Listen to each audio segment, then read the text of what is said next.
Most people think Joker is insane, completely unhinged, chaotic, a clown who laughs at everything, including morality itself. But what if I told you he's not crazy at all?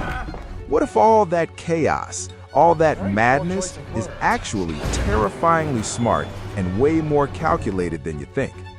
Today, we're diving deep into the psychology of the Dark Knight's Joker, why his mind works the way it does, how he manipulates people, and what we can actually learn about human behavior from one of the most iconic villains ever. Trust me, by the end of this video, you'll never look at him the same way again. And maybe, just maybe, you'll start noticing the little jokers in your own life.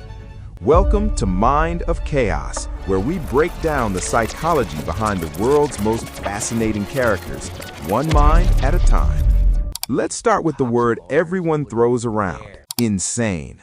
Clinically, insanity implies severe disconnection from reality, delusions, hallucinations, inability to function socially. Now ask yourself, does Joker struggle to function? He infiltrates organized crime. He manipulates city officials. He orchestrates synchronized chaos across Gotham. He anticipates police movements. He predicts Batman's reactions. That's not someone disconnected from reality. That's someone who understands it extremely well. He doesn't hallucinate, he calculates. He doesn't lose touch with reality. He removes emotional attachment from it. Big difference. If that's insanity, then half of Wall Street might need clown makeup and a psychiatric evaluation. Joker calls himself an agent of chaos, but here's the twist. Chaos doesn't mean randomness. In strategic psychology, controlled chaos is a tactic. Look at the opening bank robbery. Each henchman eliminates the next. Why? Because Joker understands incentives. Greed becomes the cleanup crew. He builds betrayal into the structure. That's not chaos, that's behavioral design. He didn't hope criminals would turn on each other, he engineered it. That's game theory with a painted smile. Meanwhile, I can't even get a group project organized without someone ghosting the chat. Joker, man's running synchronized criminal choreography.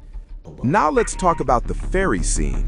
2 boats, 2 detonators. Blow up the other boat or die. This wasn't about destruction, it was about observation. Joker believes morality collapses under pressure. He believes people are only good when it's convenient, so he removes convenience. He creates an extreme ethical dilemma, and then he watches.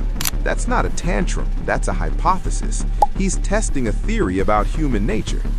Fear overrides principle, self-preservation over empathy. Not always, but often.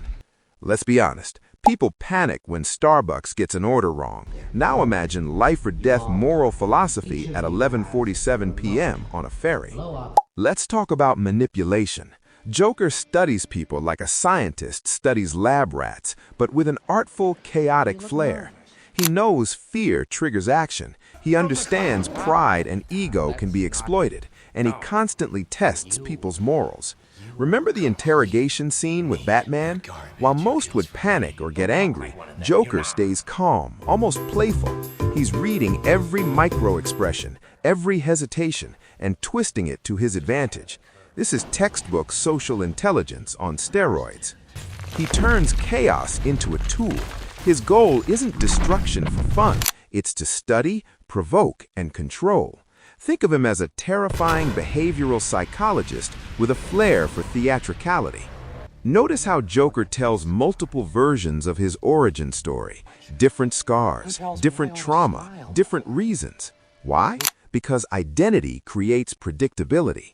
If someone knows your backstory, they can predict your triggers. Joker denies you that leverage. He stays fluid, unpinnable, unstable in narrative, but stable in strategy. Humans fear uncertainty more than danger. A known threat can be managed. An unknown one, that keeps you up at night. Joker's laughter isn't random, it's disruptive. Humor during tension creates cognitive dissonance. Your brain struggles to process threat and comedy at the same time. That split second of confusion, that's control. He destabilizes emotional rhythm. He forces hesitation. and hesitation opens doors. That's social engineering, and he's very good at it. It's like when someone roasts you mid-argument and you forget your entire point, except instead of a roast, it's existential chaos. Let's address something clearly. Joker isn't mentally healthy, but unhealthy doesn't equal unintelligent.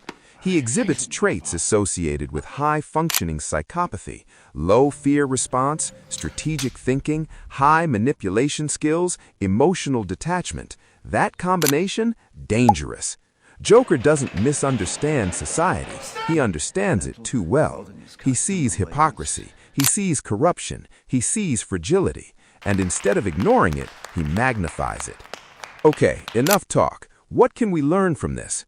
1. Chaos reveals character. When people are pushed, you see their true selves.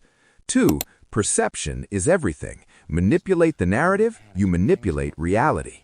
3. Predictable humans are vulnerable. Study behavior, anticipate reactions. Now, I'm not saying go out and blow up ferries. Please don't. But understanding human behavior like the Joker can make you smarter in real life, whether it's reading office politics, spotting manipulation, or just surviving family Thanksgiving. If you're enjoying this breakdown, hit that like button. It tells YouTube you're smart enough to understand villain psychology. Subscribe for more deep dives into characters who bend minds, not just rules. And comment below, which villain do you want me to analyze next?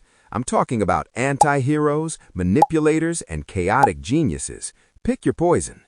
Remember, the Joker isn't just a clown, he's a mirror, a terrifying, clever, and uncomfortable reflection of what humans are capable of when chaos becomes the law.